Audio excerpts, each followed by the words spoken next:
is the Church of Scientology so afraid of? This is SPTV. Hello and welcome to the Scientology Humanity Project on YouTube with your host, Jeffrey Augustine. Today we have a special guest, Mitch Brisker. I've really been wanting to talk to Mitch for a long time, and I'm going to bring Mitch into the stage. Mitch, welcome to the show. Hey, great. Thank you, Jeffrey. Hello, everybody. Hey, Mitch, I am so glad you're on. I wanted to make an introductory remark, and this is very important. David Miscavige, for a long time in the Church of Scientology, they do not do formal apologetics. And in religion, apologetics is to make a formal and reasoned defense of your faith. Instead, for a long time, critics like myself have said that they hire cult apologists. Now, this is like Massimo Intravigne of Cheshire over in Italy, David Bromley, J. Gordon Melton. In my opinion, Mitch, you are one of the most important people that religious scholars could interview, because you helped make and shape the image of Scientology. So your first person testimony has been remarkable to me, listening to it and sharing how you craft the image. And in the early 1980s, the sociologists, academics, Anson, Shoup, and David Bromley tried to say that cults were new religious movements. And this has been a debate, and they've dismissed former members such as yourself, very high-ranking former members, as apostates. And they missed the point. And this is why I'm glad to have you on, because when you're dealing with an organization like Scientology, you do need the people who were there. And I think it's a disservice that religious scholars are doing to themselves by dismissing key former members like yourself, who are the architects of the image, who are really in at the very top. So that's why I'm glad to have you on today. I want to interview you about the making of David Miscavige, and I have some slides I want to show, and we're going to share information. Well, I want to just, in reference to what you said, Jeffrey, I want to make one comment. There's a difference between apostatizing and leaving an abusive cult to speak out. These are two entirely different activities. It's one thing to lose your faith in God, your faith in Christ, your faith in the religious, philosophical belief of whatever your belief system was. But it's another thing when you witness and experience abuses, and then you leave and you speak out. So, yeah, that's very well said, because we have always said it's not the belief, it's the conduct. Right. So it doesn't matter what you believe. And I want to kind of jump in. I'm going to run through a slide deck real quick, and we're going to take us off. And I want you to comment and do voiceover. We both can. Okay. And I want to compare notes with you, because I was in Scientology as a public for a short time, and then I kind of stayed around the periphery for a long time. So here's what I know. And this is an early image of L. Ron Hubbard and David Miscavige as his camera boy. That's probably the wrong word, cameraman. Right. But this is where David Miscavige kind of gets close to L. Ron Hubbard. And this is the early film unit that was quite a disaster under Hubbard. It wasn't real filmic. But these are some early slides. So that's to establish for new Scientology watchers that David Miscavige went into the Sea Org when he was 16. He dropped out of high school in Philadelphia. I think he was younger than that, but I think he was 16 when this picture was taken. Yeah, well, he was certainly an auditor. He went to St. Hill around 12, where he slugged a PC in session as a student auditor, and Karen was there. My wife, Karen de la Carriere. The next picture we see, this is David Miscavige. I believe this is after, I don't know exactly when it's at, but that's Shelley with him. And this is the base. Do you recognize the setting? No, I'm pretty sure that would have been La Quinta before they moved to gold. So this is David Miscavige when he's rising to power. L. Ron Hubbard appointed him as action chief because he could get stuff done. Yeah, of course he's wearing a Philadelphia Eagles jersey. But the reason I'm showing these is later on we're going to see how his look evolves, which is important. And we've talked about how his style is informed by others. The first time that David Miscavige, and I've interviewed many Scientologists, and please jump in the comments, please. The first time David Miscavige comes to the attention of the public Scientologists outside of the Sea Org is at the LRH death event held at the Palladium here in Hollywood in 1986. And this is when they create the myth that L. Ron Hubbard causatively dropped his body to go on to target to higher levels of research. This is the first time he comes to the attention of the public, although at this point it's interesting, Mitch, because he has to leave the Sea Org and go into Author Services Incorporated as an criminal to get the body of Hubbard's intellectual property and transfer. And at this time, L. Ron Hubbard, they're using L. Ron Hubbard's films, which you commented on were not of the best quality, which is an understatement. And then moving on, 1991, Time Magazine, and you were in by this time when Richard Behart does this phenomenal article. Yeah, you mean, if you mean by in, yeah, I was working at the international base. I was working for that. I mean, I got in college, so. Well, what was the impact? Okay, so you're in base when the cult of greed and power hits. Mm-hmm. What is David Miscavige's reaction? This is the first big event in the Miscavige era that hits. This Time Magazine article, they sued Time for $120 million or more, I believe. Right. What's the reaction to Miscavige? Well, it became the 100% focus of, he was 100% focused on it. I mean, I was just off directing films. I heard a lot about it. I talked with him about it, but he was really obsessed with it because he thought this guy, Richard Behart, was just like the biggest suppressive person in the world. And the whole thing was a plot. And there was nothing but talk about how, Time Magazine had once had Adolf Hitler as a man of the year. I mean, they were doing everything they could to dig up as much dirt on Time. And what's the guy's name? I forget who founded it. Oh, Henry Luce? Yeah, Henry Luce, right. Well, the reason I'm doing this is I'm doing a timeline to synchronize you into David Miscavige, so you're involved with him and you know about it. Right. And you start doing films for them. The next slide, this is Miscavige's only televised interview with Ted Koppel. Right. Now, were you involved behind the scenes in coaching Miscavige, or what did you know about this? This is a pivotal, the only time he goes on TV. No, I wasn't involved in this. I knew about it. We were all watching the thing. This was the one where I just recently did a video about it, where he told the story about the Siberia, USA, and which was, he fabricated this entire lie about how the Church of Scientology, about how L. Ron Hubbard had pretty much single-handedly saved America from this communist plot to, send, people who weren't of a certain political persuasion, meaning right-wing extremists, to send them to Alaska to a kind of a mental gulag, which was a complete lie. It never happened. No, the whole thing was that there was a million acre. Yeah, well, there was. That was all true. I mean, there was a bill. There was the Alaska Mental Health Enabling Bill. The bill was done to stop the horribly corrupt money-making scam, which was exploiting Native Alaskans. And a bunch of extremists got in there and said, no, it's a commie plot. These are the same people that said, the polio was a monkey vaccine and fluoride was a commie plot and all this stuff. And basically what happened is Hubbard helped to keep in play this myth, which was actually resulted in the exploitation of a lot of Native Alaskans. And then, Miscavige is carrying on this lie. I always wondered if he actually he just read Hubbard's lie and then forwarded it, if he was just actually too irresponsible to actually find out the truth for himself, because what he's saying that is false is easily provable. Sure. Yeah, and this is where Robert von Jung in the 80s, these types of researchers he had, they had to do propaganda. But this is where he comes to the attention of the American public through Time Magazine in this interview. And now, this is a picture I had. This is the Tampa Bay Times interview around 94, I believe. Right.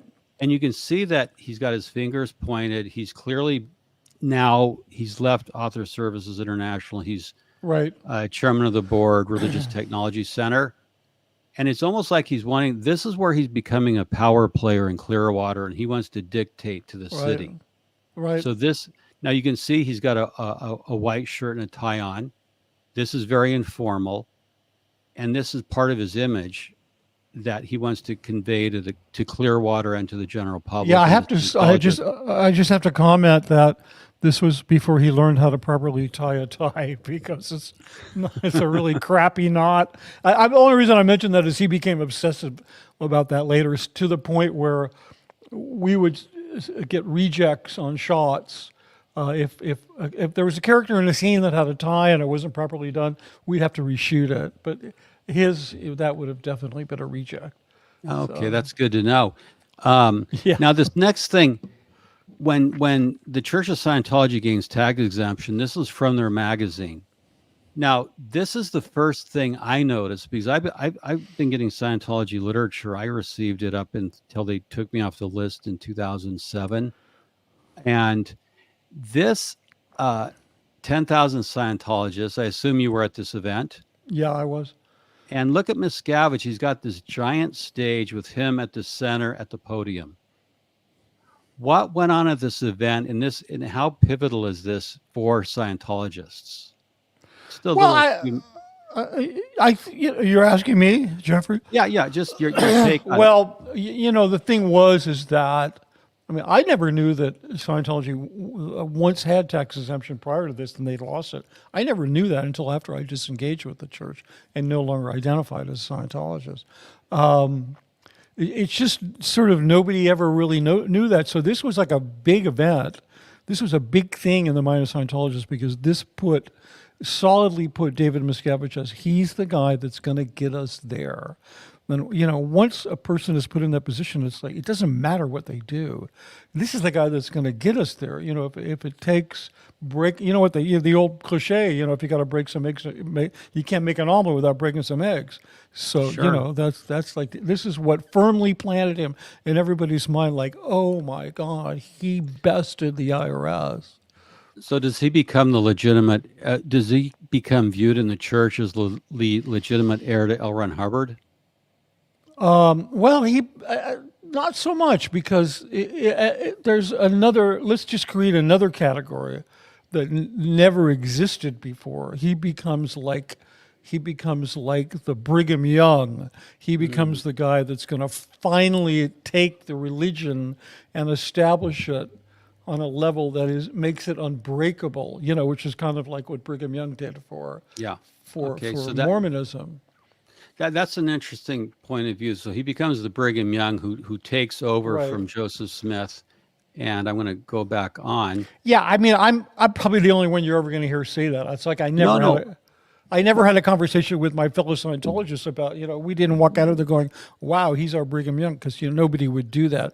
But I'm just saying, as a corollary of who's going to, what Brigham Young did was he got Mormonism so deeply entrenched and fortified that they couldn't get rid of it. So that's why I make that analogy. And I think it's a fair comparison. But Miscavige himself, in a self-promoting way, as he said, the test of any new religion is if it survives the death of its founder. Mm. And we'll see how that's going to go over time. Now, this is a picture. It's called the family photo. And you'll know the people in it. Oh, my. I've never seen this photo. This is amazing. Yeah, I know all those people. Well, this is why you're with an old guard critic like me. I've tracked this, and I have a large private archive. Karen and I probably have one of the largest private archives in the world. I've amassed over time. People have been very generous and given me pictures. Let's go through the players, and beginning with Norman Starkey there to the right. Is that Norman's wife? Yeah, that's Maria. And then we have Shelley and Dave. Yeah, and then we have, I don't remember her name. Is that Janet Light? Yeah, that's Janet Light, exactly. And then that's Mark Yeager. And next to him, I can't remember her name. She was not, that's Marty Rathbun next to her. Correct, and then Heber. And then Heber, but I can't remember that woman's name. I think I know who it is. I just can't remember it. Is that Heber's third wife next to Heber? Yeah. Yeah. Jane. Yeah. Yeah. So this picture is important because by then, tax exemption is gained. David Miscavige is entrenched as the leader of Scientology, Right. and Shelley Miscavige is very well known. And Yeah. of Do you course, happen to know, Jeffrey? I'm just curious. Do you happen to know where this photo was taken? I believe it's on the ship. It looks like it could be the ship. I could be wrong. Please, someone, if you know, put in the comments. I noticed the waiters are wearing a kind of the wait staff, I should say. They're wearing a kind of a maritime motif, a cosplay fake Navy deal. So yeah, I guess it could be. Well, there was a point at which the Free Winds was contracted with Donato Services for staff. Mm-hmm. Maybe before they went all Sea Org. There was some interim time where it was San Donato Properties owned it, and they contracted with a service for crew. And so it's please, but this picture, I've always saved because it shows a point in time, and most of these people wound up in the hole, declared, or they've died. Well, anybody that was still with him in this picture at the time the hole started in whenever that was, 2000, I can't even remember, 12? No, 4? Yeah. I don't remember. Anybody in this picture that was with him at that time, except for Maria Starkey, was in the hole. Anybody in this picture that wasn't, they just weren't around. God, this is a fascinating picture. God, I've never seen this. Yeah, it is interesting. And look at look how small Dave looks in this picture. It's like amazing. Oh yeah, he's like tiny. Teeny. He's like a little kid. I'm surprised they didn't get him a booster seat. Yeah, no kidding. Yeah. Okay. No more body shaming. Okay. It's just hard, Move on. Sorry. Okay. Well, we see David now. Miscavige begins. What interests me is he begins to very much use his Sea Org uniform. Right. And we see him in what I call the upper corner, upper left, is his War Room of World Domination. Right. Which I think is a bizarre photo. Now we see him aboard the Free Winds at a maiden voyage event. Yeah, it looks like something out of like the movie Battleship. Like there's going to be. I'm sorry, but that photo, the one on the left, it's like Battleship. Yeah, it is weird. He's got the phone, so he can phone call on the microphone. We've talked about that. Now on this, the lower photo on the ship, that red emblem, I believe, is a permanent Class 12K supervisor. The little campaign bar? No, I don't think so. Yeah. He told me, I could be wrong. What was that? He told me it was the Star of something, Faith or something like that. Oh no! Above the red emblem is the is the Gold Star of Trust given to him by L. Ron Hubbard. Right. And I believe he appointed himself a permanent Class 12 CS so he could have authority over Ray Medoff in the senior CS. Yeah, although So I don't think he'd need to do that to have authority over Ray. I think he could just assume it, but that could be true. I've never heard that. Well, I mean, to have the form, I know he does have a permanent Class 12K supervisor ribbon. Now, but this is the image of Miscavige in the 90s. I am Captain David Miscavige of the Sea Org, which later he would try to get rid of, like Hubbard tried to get rid of his doctorate, his fake doctorate. This photo, the public really well knows it's chilling. What's your take on the vibe in the image? What's the aesthetic here that Miscavige is wanting to communicate, in your opinion? Well, I don't know. To me, I'm trying to wind back and look at it from a previous viewpoint because it looks so silly to me. I mean, it really looks like cosplay Navy. Yeah. Where I can remember looking at this picture many years ago and thinking, oh, these are really the guys in charge. These are the guys that are running the whole show. It's kind of amazing how I think that's Fleur. That looks like Fleur, who was, you have these three sisters, right? You had Lou, Darnell, and Lou was obviously the one who displaced Shelley, and then you have Darnell, who I didn't really know, and then you have Fleur, who I think is standing next to Biddy Miscavige. She's like the second from the right, And she was Dan Sherman's, she was the biographer's assistant. But I'm kind of wondering, I think that's her. Maybe she wasn't an artist yet. I don't know. Somebody can help me with that. And so it's interesting. It's strange. ahead. And then they're standing, this was taken on that fake ship, the faux Yeah. clipper ship, the Star California. And it's just strange that they're standing on the ship with this old antique wheel. And they're all wearing these fake Navy cosplay uniforms. Yeah, but to the outside public, what you see is a very menacing paramilitary group bent on world domination, fair game, destroying its enemies. Yeah. I guess you could look at it that way. I mean, to me, it just seems kind of silly because I guess I know that, I remember back in some years, not that many years before this, when Sea Org members bought most of their, some part of the uniform from Navy surplus stores. They weren't even provided with full, so they're about as, to me, I look at this and they're about as paramilitary as the Salvation Army, Yeah, but they might as well be all ringing bells for Christmas. sure. But that's interesting contrast because you as an insider, work with these people and know them. On the outside, if you have private investigators trying to destroy your life and attorneys suing you, Right. it's quite more menacing. So I'm glad we can contrast from both sides. Yeah. This I always consider to be very sinister and menacing.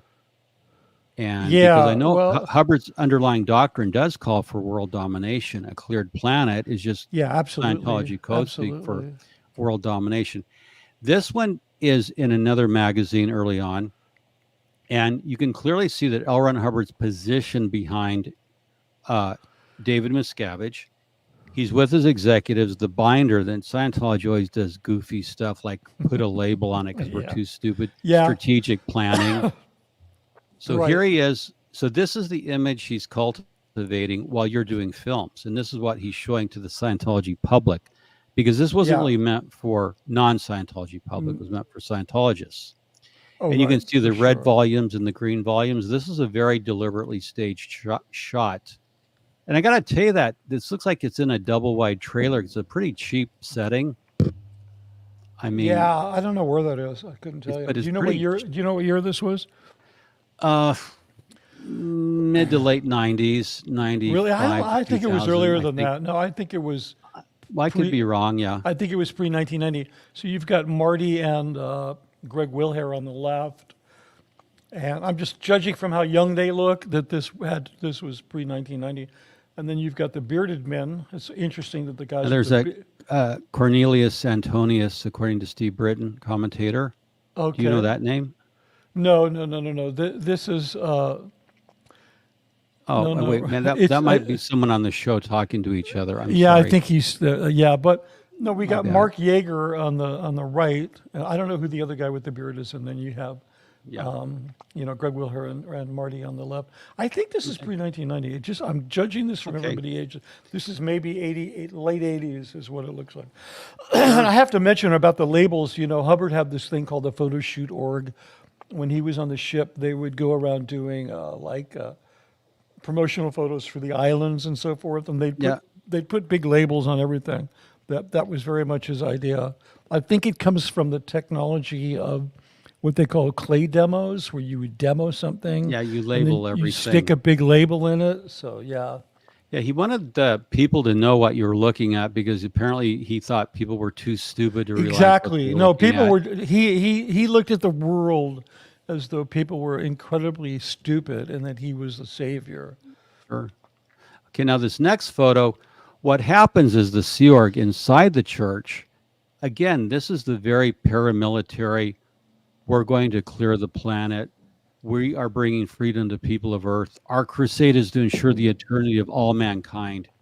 Other poster, we do whatever it takes to bring Dianetics and Scientology to the world. Our duty is to create a sane planet, coming from a batshit crazy cult. Now, this kind of imagery you weren't involved in. Not at all. Again, this is what they're projecting to Scientologists and to the Scientology public. This is recruiting into the Sea Org. Right. So I'm just showing you what I'm seeing as a public who was in for a little bit, and like I said, I had friends who were in, so I kind of skated along. I'd go to events occasionally. But this is the power projection. You can see Right. all the symbols. It's occultic to be sure, Yeah. and they're using a lot of Photoshop. Now we jump up to maybe more your era. These are pictures of when Dave and Lou, his girlfriend, Larice Hensley Smith, and Tom Cruise and Katie went to the races at Laguna Seca. Right. Now, bringing you into the picture, were you aware of this event? No, I had no idea. I mean, he you know, the times that I would see him was mostly professional. Mostly at the base. Yeah, okay. mostly. Now, I didn't know that they had gone to Laguna Seca. I wouldn't know that. It's kind of amazing how they're all wearing very similar style sunglasses. So It is. their sunglasses are all the same shape. They were probably all gifts from Tom.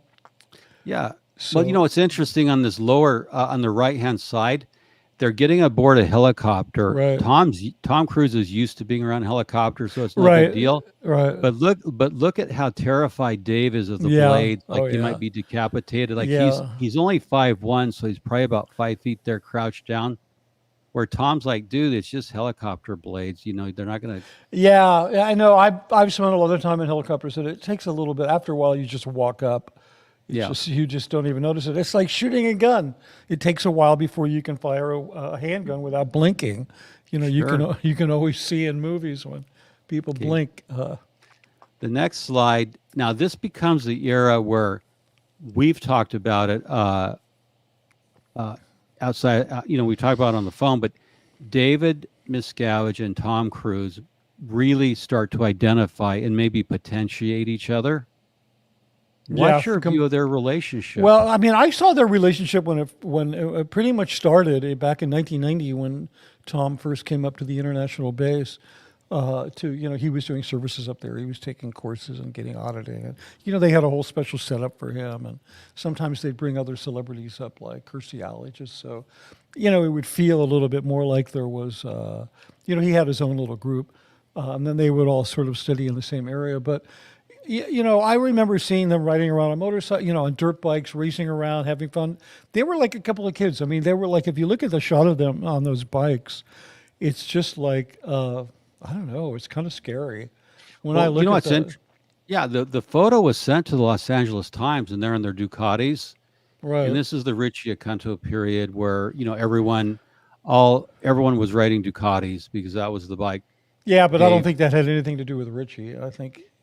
Well, he was copying them. I'm just saying that Richie and a whole bunch of Tiziano, other people, like a bunch of other people. It was, but they rode Ducatis, and then of course when Tom received the Medal of Freedom. So now here's an interesting thing I want to talk to you about. The Ideal Org program begins, and these are almost cookie cutter openings of buildings. They're working with Gensler, right? And it's you can see the themes. It's cookie cutter. And I had a question for you because you can see there he's in Madrid where Tom Cruise was there. Right. But where did the rope pull begin? Do you know anything about this? Was like an event they would do a rope pull and then a balloon release. The what ribbon was that cut, about? Yeah. Well, I don't know, Jeffrey. I mean, it was just. I don't remember that there was any special deal about it. I mean, once they started opening these things, it's very much a convention, and there's groundbreakings and ribbon cuttings. I mean, that's just a thing that they do with the architecture when they want to make a big deal out of it. So they were just doing that.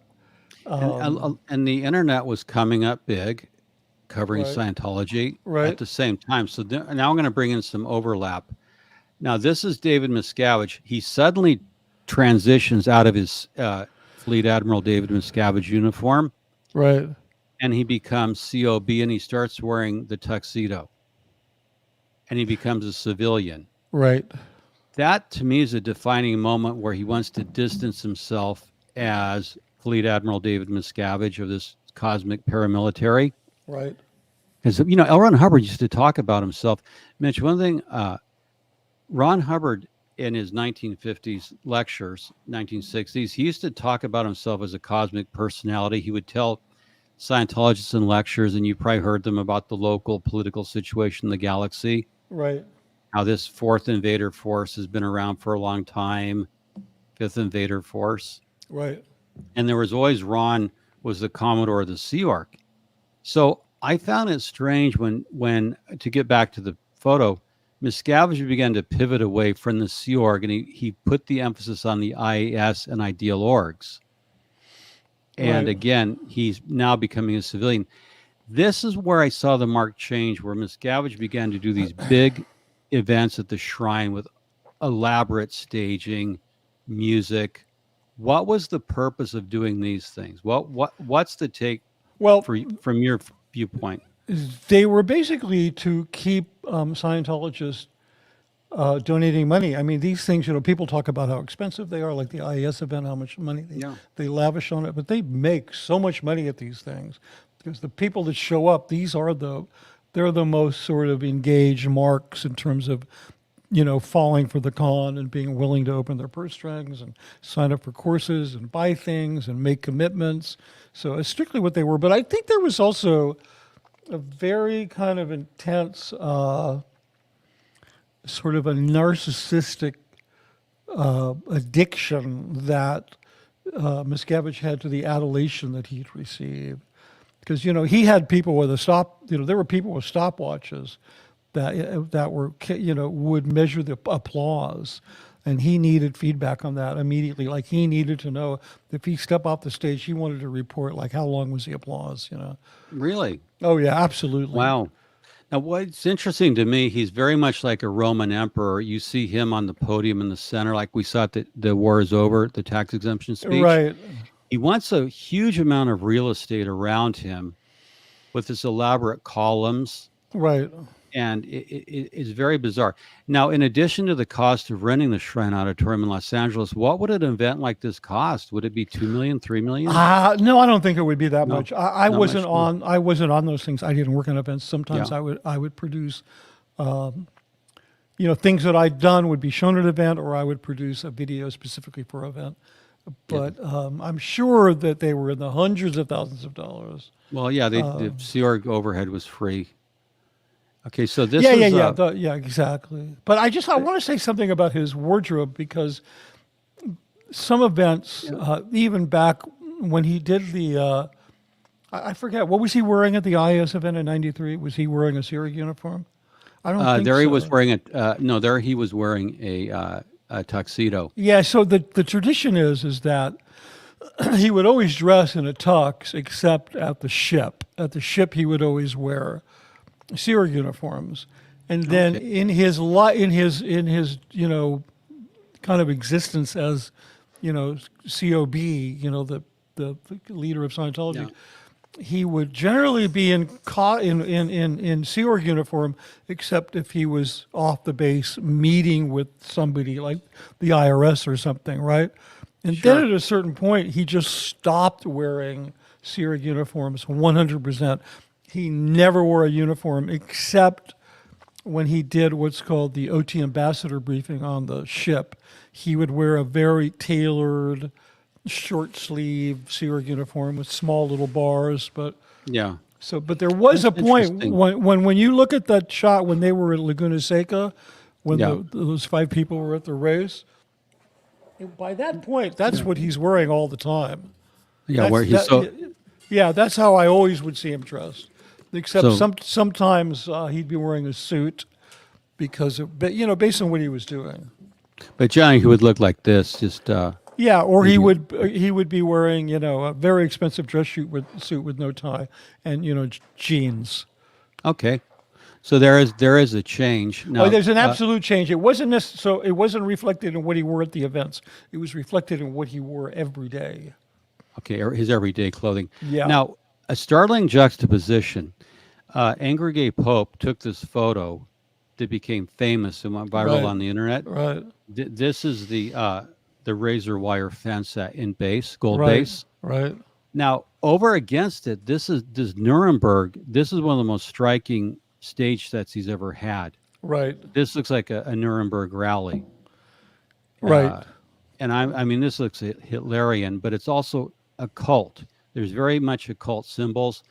What struck me, he began to have blue background and gold, but the rays of light would emanate from his physical body. He always had that as a focal point. Right. So as a critic, and I was writing as Jay Swift at Xenu.net, I was seeing this juxtaposition. It was important what the public Scientologists were seeing against what the public was seeing. Right. We were seeing the brutality, the stories of Mark Headley was publishing, before he published his book, Blown for Good, he was publishing at Xenu.net when he published a story of, when he published the story of musical chairs, it was mind-blowing because it was about the same time the abuse at Gold Base was coming out. Right. So look at that juxtaposition that Miscavige is having to wrestle with. He's trying to keep it down within the church. This next image, and he's using imagery, and this is what fascinates me. It's almost like the more his narcissism grows, the bigger his stage sets get. Yeah. Here's one at the stage, at the Celebrity Center, and then another one at probably the Shrine. Right. And I thought this aesthetic was so occult, so paranoid, and It's delusional. very bizarre. It's very bizarre. It's very much the architecture of power. It's the architecture of the organization towering over the individual, and it's based on Grecian architectural cues. The columns and so forth. And I remember I used to, because the same art department that designed the sets for my films also did the events. And I was always talking to the art director about, you got to get away from this Grecian thing, because for one thing, it's just tacky.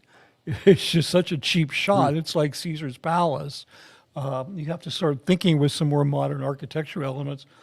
Interestingly enough, when they engaged with Gensler Architects, who's one of the one of the top architecture firms in the world that was doing all the idea orgs, the influence from Gensler then began to take over the set designs, and then the more modern set designs, like if you look at the ones from the last few We'll years, continue on, sure. yeah, they're Like, they eventually they get rid of. Look at this is so Grecian that it's just I like know.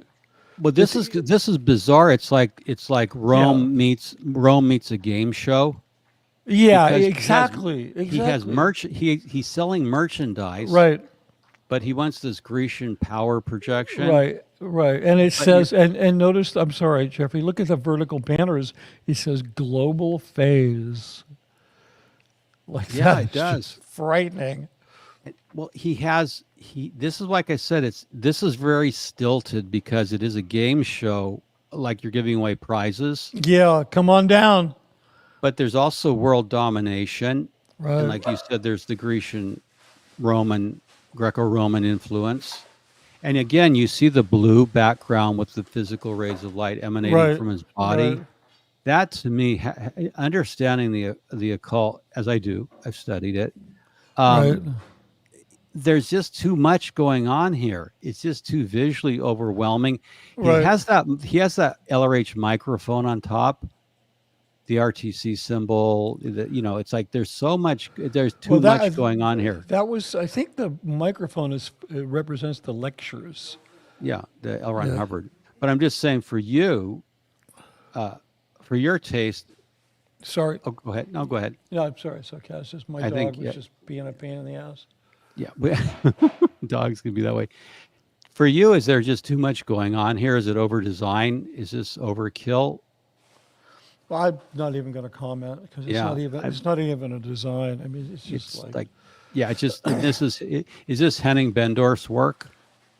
Yeah, somewhat. He supervised. Yeah, he supervised all of it. Yeah, There was another art director, but yeah, like how could you sign off on that? Anyway, now there's more. See this, like these golden bands of big red bands of licorice, they look like. yeah, So like every surface gets ornamented, and I'm watching these over time out here in the public, and every surface that can be ornamented or filigreed or anything is like he has to like ornament everything. yeah. Well, Jeffrey, there's a term for that in art. It was a period. I think it was in France. I think it was the 1700s. I know somebody can correct me in the chat. It was called horror vacui, that particular style. And horror vacui means a fear of empty spaces. And so, you see like this Louis XIV kind of stuff where every square inch of everything is decorated, and that's referred to as horror vacui. Oh, thank you. Yeah, Yeah, you're very welcome. And he's doing that. that is that is amazing. Thank you for that. Now, Sure. we see the soundstage here. I guess this is out at the base. That is Studio One. That's the main music studio. That's the what is the name? Massenburg mix board. That's a 64 channel hand built mix board. There's only 3 of them in the world. They're everybody, master studio people from, Dave Grohl to what's the guy's name? Who that famous producer, the guy with the beard, and I can't think of his name. Well, Yeah, well, would look at this and just would literally be drooling. but the point is there's a spare no expense budget for cameras, mixing boards. Right. You get the best of the best in the world, even Miscavige's private sound systems. Right. And yet you have the horror vacua stage sets, as you call them. Vacui, but Oh, vacui. Thank you. Horror. Yeah, no problem. Vacui. I like having an aesthete on. Yes, So this no is problem. another disjunct. You can spend all the money in the world on equipment, but if you yourself are paranoid and you want grandiosity, it's not going to work. It's going to come off stilted. I think the other thing, just to finish off on that, is that that studio was, for the most part, a complete failure until they brought in pros from the outside, many of whom weren't Scientologists. Sure, I take your point because if you have the equipment but not the skills. Yeah. I live. Karen and I live right next to Griffith Park, and Los Feliz Boulevard does a sharp 90-degree turn and becomes western. Right. And so the sharp 90-degree turn. A couple times a year, you'll hear brakes locking up, screeching and skidding because some 17-year-old in their dad's twin turbo Porsche doesn't know there's a 90-degree turn, and they've got way too much car for that turn. It's right by the art college, or the film college rather, and you'll just hear them wrap up, and they smash up, $250,000 twin turbo. Too much car for them to handle. So your point's well taken. You can you can buy all the nice equipment in the world, but look, if you don't know what you're doing, it doesn't do any good. But it is an amazing. Now, the next thing where I saw David Miscavige, I'm jumping ahead in time. This pre-pandemic event where he gives himself a medal. Now, to set the stage, this is a retired Colombian police general named General Mina Bravo.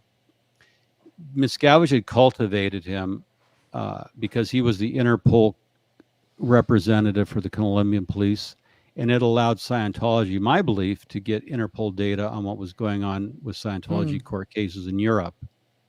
Mina Bravo had retired.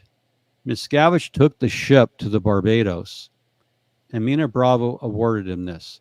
Miscavige made a big deal of it in media, and the Colombian legislature was furious with Mina Bravo for giving him Colombia's highest medal for saving the world. Mm-hmm.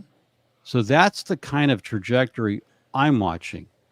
And this was the apogee right before the pandemic of he actually would be so shameless to receive a medal. And there was quite a bit of mockery over this.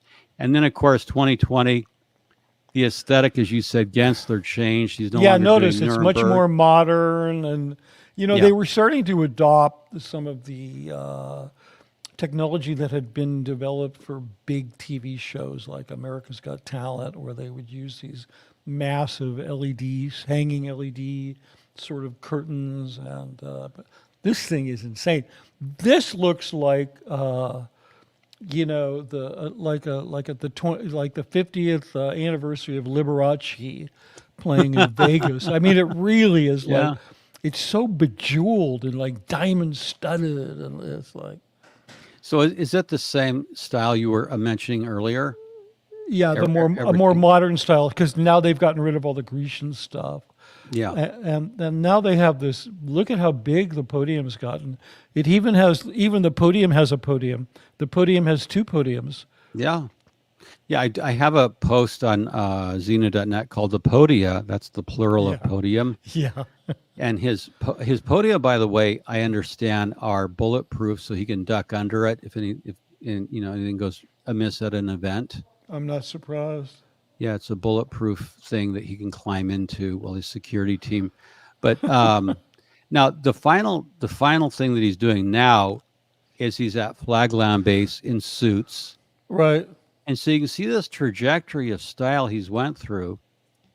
And that's kind of where I end off. And I want you to share your slides, but that's how he ends off. He goes from this narcissistic Roman emperor to just this guy in a suit who's the ecclesiastical leader. Yeah, I mean, and notice his knot is the dimple in his tie is so perfect. Yeah. You could measure it with a micrometer and it would be right in the center, and it's a really large dimple. And people have been sent to the RPF for screwing that knot up. Oh, I bet. That's He's a pretty perfection. pretty significant thing. Well, I just want to get your comments. That's how I kind of see him over time with his style. I wanted you to share your slides that you have. Oh, well, okay. These are a little bit different than what we've been talking about. Yeah. I want to pivot here. One of the things you mentioned the other day on your stream about the upcoming New Year's event was you read a slogan which said, "Change your city, change the world," and that sounded awfully familiar to me because I used to do, like, for these big events, like for the IES event, I would do, especially for the IES event, I would do 4 ads, and those 4 ads would become the tent poles of the event. In other words, all these events are essentially divided into 4 chapters.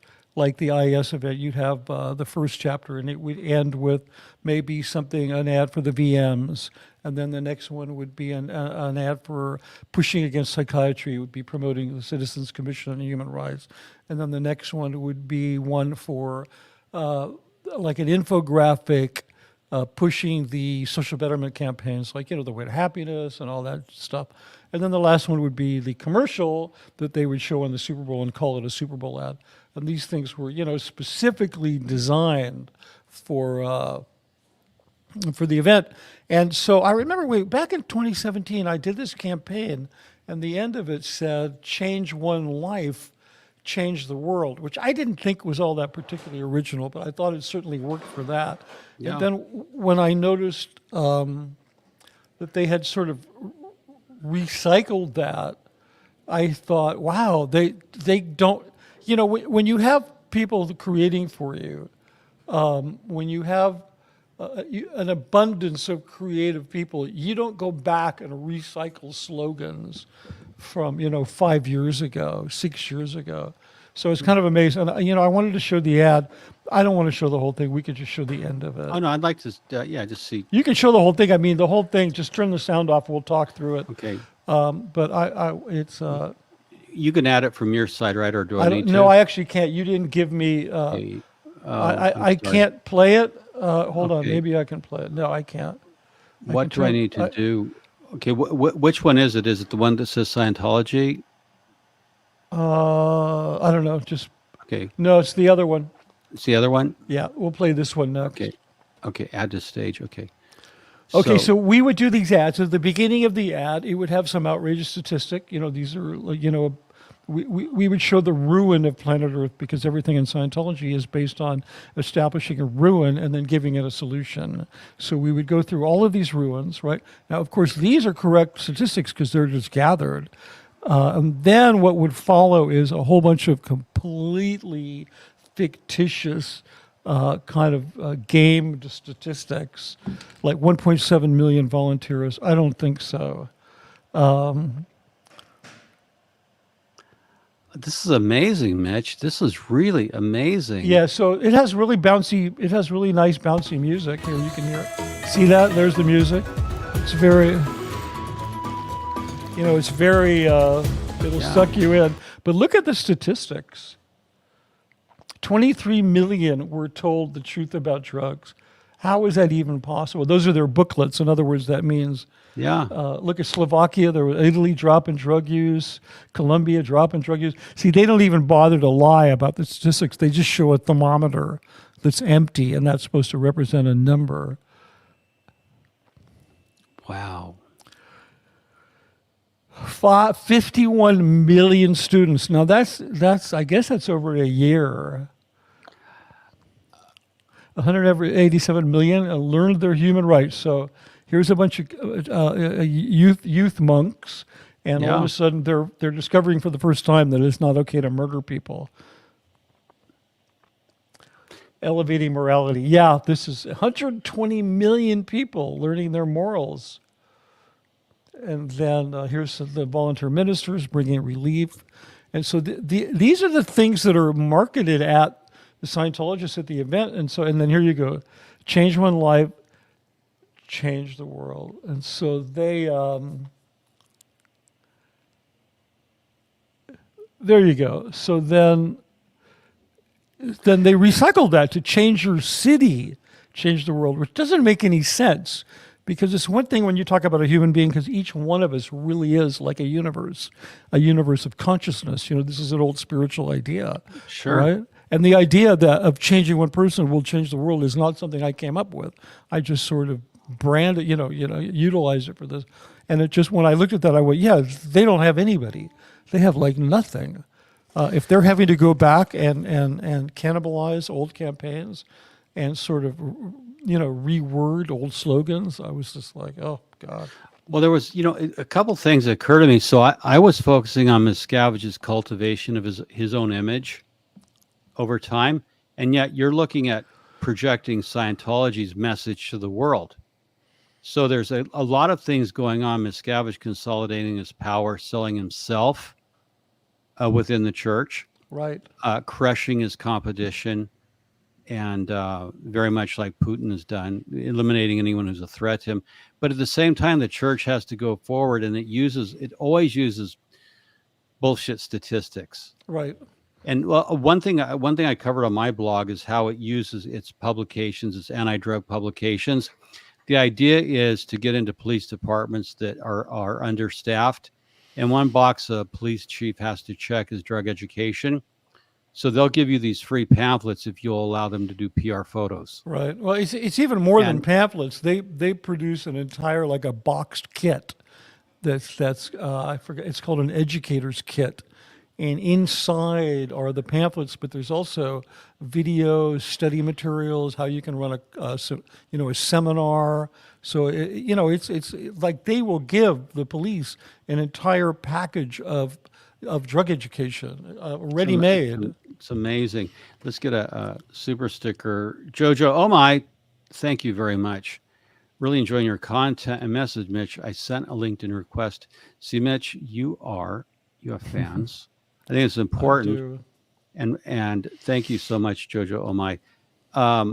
Now, so this whole thing, Scientology has L. Ron Hubbard's tech, they call it, which is, auditing, counseling. Right. But over against this, so much of Scientology is PR driven. Totally. And it's also money driven. So when you look behind the scenes, how it's really created, what's the most important thing in Scientology's image? Is it the church's PR? Is it David Miscavige? Is it gaining new converts? What are they really seeking to do up at the very high level? What's Miscavige's game plan? Real estate, or Brigham Young, his Brigham Young agenda? Well, I mean, I think it's the Brigham Young agenda. I mean, I'm not here to,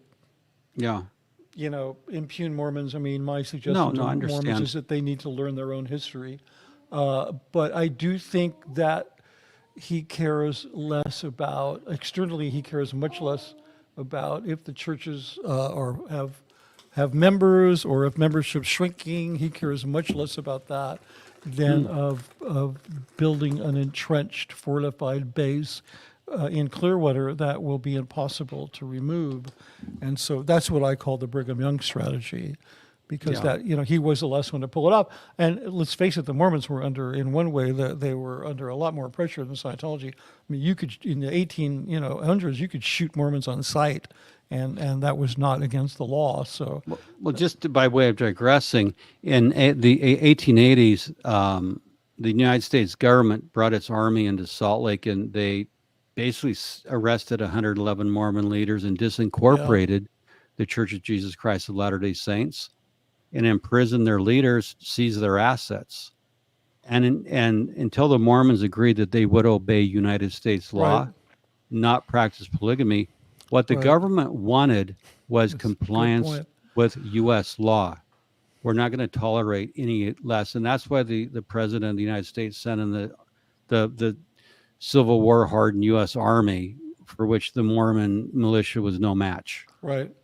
And they Although- took it all. Right. Although I must say, before the Civil War, the Mormons had a bigger army than the U.S. So, Yeah. In Nauvoo, Illinois, when Yeah. Joseph Smith and Yeah. his brother were there, Right. sure. Right. And so no doubt about it, L. Ron Hubbard has a policy letter called The Indispensability of Scientology. And his plan was to make Scientology indispensable to all sectors of human life. Right. And that's part of what drives them. But L. Ron Hubbard also has a policy to eliminate all people who are below 2.0 on the tone scale that's Right. in Science of Survival. Right. So when you're creating image, you have to balance a lot of things with, and when you're dealing with Miscavige and you're doing training films, so you're reaching the internal Scientologists with training films, but Right. you're also doing public outreach. Mm-hmm. And this is why it's so problematic, because reputation, you can't buy reputation. I made that point in my video yesterday.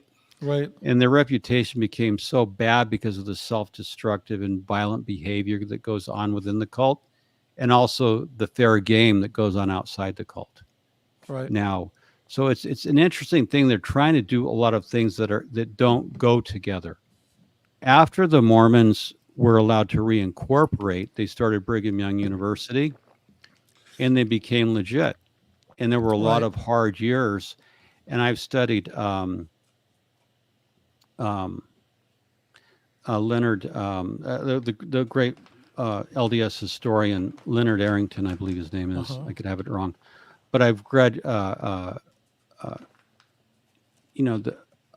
the history, Arrington's history, and their struggles to become legitimate. Right. And I don't know if Scientology, if that's even possible. So can we show the other thing? Yeah, I just wanted to talk about this Yeah. first. Let me just set it up. Because we're talking about this sort of transition of David Miscavige from this kind of like geeky 16-year-old, sort of dorky, rather 16-year-old kid who's like, being trying to be a cameraman and all this kind of stuff, to this person who's just kind of in charge of this empire and building, a reputation and calling himself the Pope of Scientology. When he built Scientology Media Productions, the sole purpose of it, as he first expressed it, was to create a broadcast format, a platform that he could use against the people that he considered had done him wrong, and essentially there was the focus of that entire $100 million effort was supposed to be a show called Freedom TV. And Freedom TV was an extension of Freedom Magazine, which was, supposedly they brand themselves as the voice of the Church of Scientology. And then over the years, Freedom Magazine hired a bunch of legitimate journalists to do work in the public interest. And they published some actually really good articles. They did one on the drought in California that had nothing to do with Scientology. They kind of put these articles in there to give themselves legitimacy. So Freedom Television never happened. They could never figure it out. They could never find a person. They could never find a person who Miscavige would approve to be an on-camera spokesperson. But they spent tens of millions of dollars. setting this up. So what do they do at the studio? They produce events. They do magazines. They print up all the, they design all the magazines. They do, that's pretty much it. They do events, they do marketing, and that's it. They've never used the studios for anything. They've never produced anything in the studios. Those studios are basically full of tables, and on the tables they lay out Xerox printouts from films so they can organize them to edit the films, and yet they've spent tens of millions of dollars on cameras and infrastructure that they've never used while they're, warehousing elderly Sea Org members who are not receiving proper care or medical treatment, while they're failing to open up buying these buildings and not spending the few $1,000,000 they need to renovate them. So I found this clip, and it just gives you some idea of this incredible failure. Go ahead and play that one. It's a short clip. I had to slow it down. So here you can see none of this equipment. There's the set. Here you can here back that up. You can actually stop here. I can back it up. Okay. You can actually see this set was built when we shot this PR video. This was just a video that we shot to show off the set. It was nothing was ever done on Freedom TV. None of these cameras have ever been used. They've just, they get dusted off, I'm sure, once a week. These cameras, we're talking about cameras that cost, a couple $100,000 each. And there's a bunch of them. There's 2 big studios, a couple of little ones, and all of this stuff, nothing ever happened with it. It's just a complete boondoggle. So I wanted to show that because it represents really the pinnacle of David Miscavige's power in terms of being able to handle the media. He thought he was going to be able to handle the media from this platform, from this facility, but they produced the events there, like the IS event they just did. That was produced at SF. That's where they did all the videos. That's where they did all the planning, and then they just exported to England or to wherever they're having it. So it's pretty amazing. Yeah, well, I wanted to make a comment on that. In the Oral Roberts in the 1950s took to AM radio to spread the gospel. And then in the 1970s and 1980s, the Christian evangelicals were purchasing AM radio stations. Right. And then, of course, TBN, Jan and Paul Crouch, began purchasing inexpensive TV stations. And once that formed into the TBN network, and of course, Pat Robertson had the 700 Club. Right. They purchased assets on the cheap back when they were cheap. You could get low power AM and UHF channels, and and that formed into a powerful political machine. So that Pat Robertson and nowadays Jay Sekulow, people like that on the right, evangelical right, they have a voice. Right. They can take to TV. They can actually get stuff done and do some heavy lifting politically. Right. And I always saw L. Ron Hubbard and David Miscavige missing an opportunity to build a media empire. But then I realized there's not a lot of content. The Bible and politics in America gives you so much space. Right. I haven't listened to Catholic radio, and because I'm interested as a student of religion.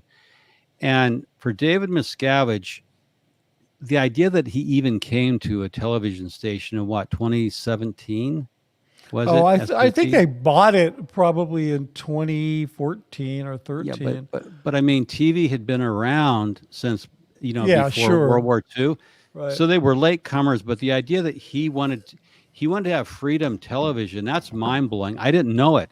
So that was 100% why he bought that. And they hired journalists. They were looking for people to be the on-camera people. And then by the time the whole thing had to be opened, they kept producing all of these. What do you call it? These puff pieces, these stage documentaries that made Scientology look great.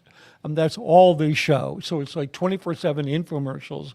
There's nothing live. No. Like Pat Robertson and those guys, that was live. Even going back to, what was her name? Singer back in the 30s. She was the one who invented radio evangelizing. Amy Semple McPherson. Yeah, Amy Semple McPherson. Yeah, out of the Angeles Temple. Yeah, in Los Oh, yeah, Angeles. yeah. Yeah, like that was the big. But she was that they were live interacting with audiences. You know, when I went to S&P, please don't think I'm a disgruntled ex-employee. You can if you want. I don't really care.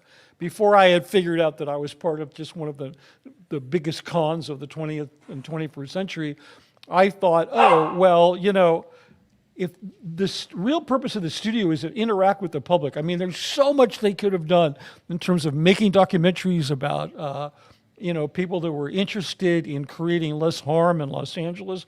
They could have literally done a lot of live stuff and live shows and stuff. But Miscavige, he can't approve anything. Like everything has to be canned and picked over to the nth degree. Nothing can be organic. And then he'll approve it to be shown. So you're never going to get like Pat Robertson sitting there, you know, talking to guests. He's never going to show his face. He showed his face once when they launched the station, you know, and he just did a horrible. He did a horrible job. So the place was just doomed. It's like the Home Shopping Network without the live part. In other words, just videos. If the Home Shopping Network was just videos about how great all the products were, that's what Scientology Media Productions would be. Wow. Did they ever shoot any pilots of Freedom TV? No, they never did. They tried. It was just like painful watching this whole thing happen. Yeah, because I've called Scientology Media Productions a $100 million paperweight. Just sits there on Sunset. Yeah, no, it's yeah. Well, the shell, the facility, it's an unbelievable facility in terms of infrastructure. I mean, he hired a company. They'd done, you know, many studios, Paramount Pictures, you name it, in terms of setting up their networking and their infrastructure. But those are sort of like they're built on layers of earlier technology, and so, you know, basically he hired these guys and he said, look, if you were starting from scratch, what would you do? So like you get what I'm saying. So it's like a really fresh start in terms of technology, and you know, he runs Scientology out of that facility. And they produce the events out of that facility, and they do all the marketing out of that facility. And you know, doing events means they also coordinate all of the documentary teams, like what Rachel Hastings used to do, traveling around the world, shooting all that. They do that all out of there, but they don't do actual TV. I mean, you could do that out of a warehouse. You don't need a broadcast facility to do that. You don't need to have spent tens of millions of dollars on cameras and switchers, and you know, they have a whole radio facility there that they've never used. And it's just, you know, yeah, you know, it's pretty.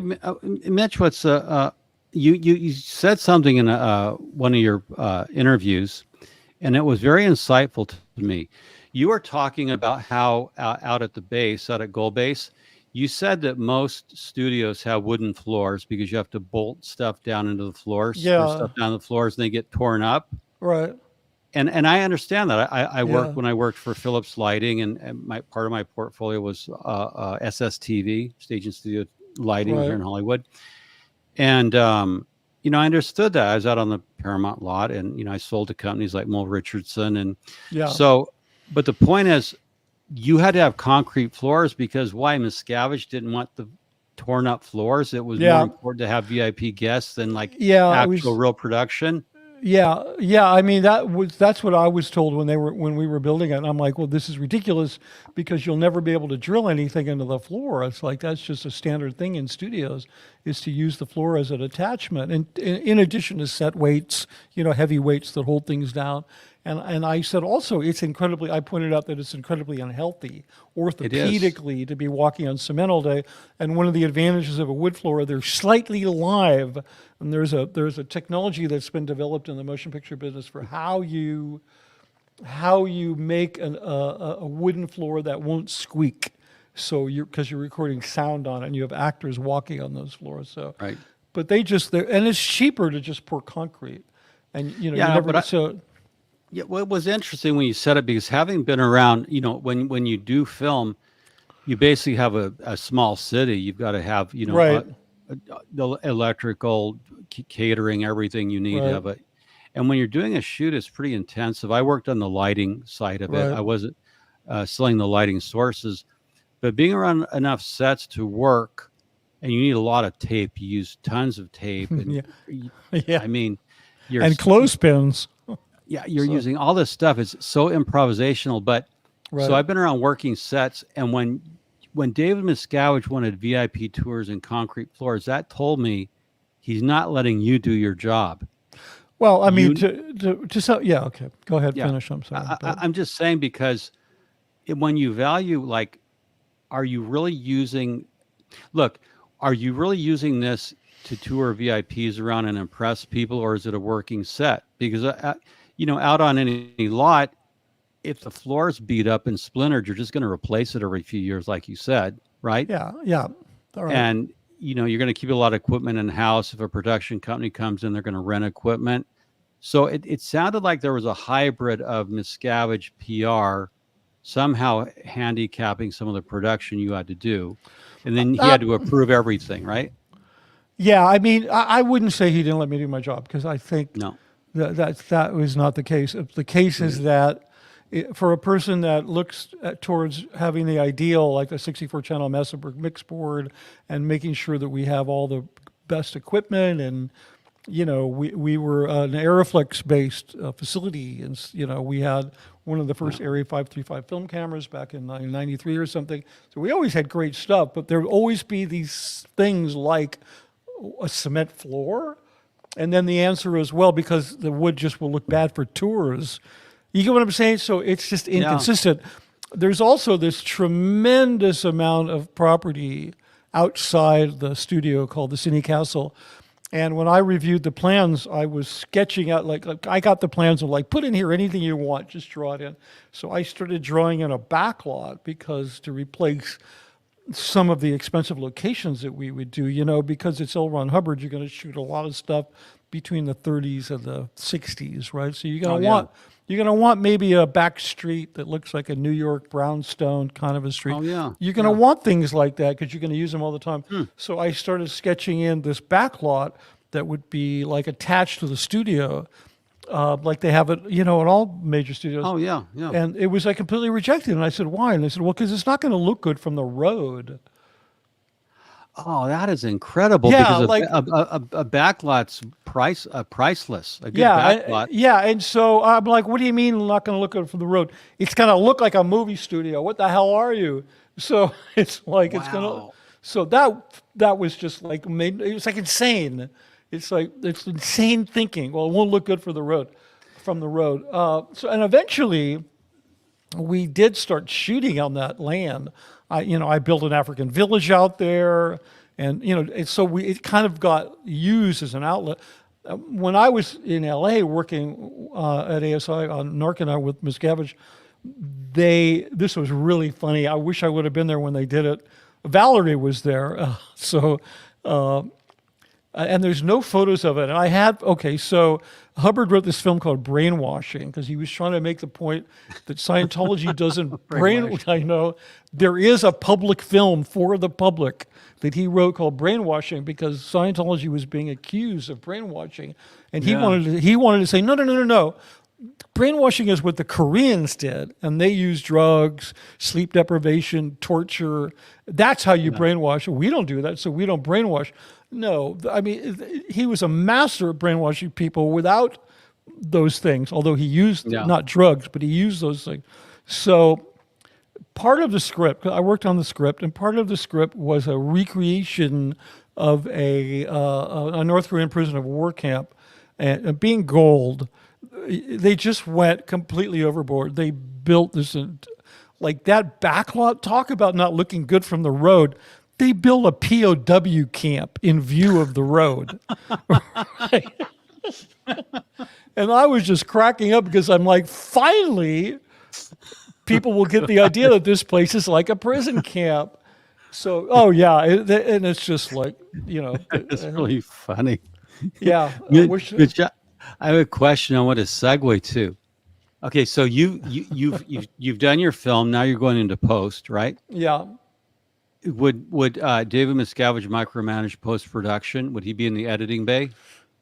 Only for events, not for the films that I did, because I got. Oh, really? No. He was rarely. No, just for events, like the Tom Cruise, the famous black turtleneck video. Yeah, that thing probably had at least 100 iterations of the edit. Really? He went over every frame of that thing. Because Wow. I would walk, I was in editing, working on projects, and I would go in there and just to see what was happening. And, so I saw that whole thing evolving. But the films, like when I first got there, everything was micromanaged, everything, you had to, Hubbard had all these, because the people he worked with were so uneducated at film, he wrote these instructions like you got to do camera plans, you have to do talent plans. Camera plans, where are you going to put the camera? Talent plans, where are you going to put the talent? Where are you going to put the microphones? What are the sets going to be? What are the costumes going to be? Makeup tests, exposure tests, everything, and then put together in a presentation, submitted to Miscavige. He'd go through every little bit, and then I was knocking these films out. So by the time of Lisa McPherson's tragic death, when he was called down to Florida for all that time, and it was too big of a hassle to like send him dailies and blah, blah, blah. When he left, he just said to me, he said, look, just give me finished films. And then he left. And that was because I was trusted to do that, right? So he didn't micromanage the edits or anything. I mean, he got back from Clearwater, and I showed him 3 films, and he asked for one shot to be changed. So, because I knew how to do that stuff, but the events was like, he'd be in the editing bays endlessly. He'd have all 3 editing bays going full time with event stuff, and he'd go from bay to bay to bay and telling people, you don't know what the fuck you're doing, do it this way, put this here, So the events were important to him. Oh, every frame of every, he would, the events would get written, like all of his speeches would get written. Then he'd record the speeches, and then they'd look at the speeches, and then Dan Sherman, who famously used to do those, he was a speaker, right? Right. So he would record the David Miscavige's speeches for the Elleridge biography presentations, and then one day, David listened to one of his readings and said to Danny, "Oh, why don't you just do it?" And that's how he became the spokesperson, because he liked the way he did it when he was just, because he'd say, "Read it to me," so I could hear how you pronounce all the words and everything. Yeah. So then he ended up doing it. Well, one other question on the events, Jeff Pomerantz would be the announcer. Right. To me, he seems so over the top. Yeah. How do you rate Pomerantz as an announcer professionally? Up there with the guy that does the wrestling. We're ready to rumble. Yeah, I think he's up there. I mean, Jeff was like a good friend of mine, and he's like, whatever, he's lost in that whole thing. And so I don't really want to impugn the guy, but I don't. I mean, I'll be glad to, because I'm please go ahead. Yeah, though, I mean, I didn't like the way he raised money from people. That was pretty shitty. No, but I'm talking about as an announcer, it was way too over the top. Oh, so totally. It was sort of like when he would open, when Pomerantz would open, it was like, dude, dial it back. This isn't the 1950s. No, I think, I mean, based from on comments that Miscavige had made to me, I think he would have loved to have found somebody else. And he knew eventually he'd have to, because Jeff's getting older. He's in his 80s now. And he did find a sports announcer who started doing the birthday game. So in the middle of that event, they do a birthday game video, and they'd have this other guy do it. But I think it was one of these things of like, everybody hated it, but they didn't want to be the one to say it. And that goes for Miscavige too. Like, nobody wanted to be the first one to say, this is really stupid. Yeah, it's like, I mean, that happened with a couple of the tech films, like the Professional TRs film, which Hubbard directed. Everybody hated it, but nobody could say it until eventually everybody in the movie was an SP, and the film rather was an SP, so they had to get rid of it. But it was like, there was a lot of that kind of stuff. Well, it's really interesting to contrast. I as a critic, I wanted to show you like what I was looking at, and it's interesting to hear your side of things, because it's like, it's great to compare, Mitch. And like I said, I think that religious scholars who really wanted to study what they call it new religious movements, NRMs, they should interview you, because you're important in what really goes on. I'm always fascinated in real life and how the nuts and bolts of how things really get done. Right. Bridge publications. You've got Pomerantz as an announcer, Sherman as a researcher with his unique use of a thesaurus, the late Danny Sherman. And I once wrote a sentence that's 560 words in length. I'll post it on my blog, posted it at Tony's. And I wanted to make fun of Danny Sherman to see how long of a sentence I could write without stopping, because some of those sentences are so run on. Yeah. And they go so long, like his sentences would be. And I have an English degree, for what that's worth. $5 in an English degree will get you a cup of Starbucks. Exactly. But no, but being a writer and an English major was like, this is like you're going too long on your sentences. Miscavige being leather lungs, his ability to just talk and talk and talk and talk and go on. I thought, God, doesn't that guy ever take a breath? Because Miscavige could really deliver this stuff at high speed, high velocity. Yeah. Yeah, pretty incredible thing. He really. Have you ever read the Wikipedia definition of purple prose? No, I have not. Yeah, you should read that, because here, I'll read the first couple sentences. This is actually, I thought they wrote this about Dan Sherman.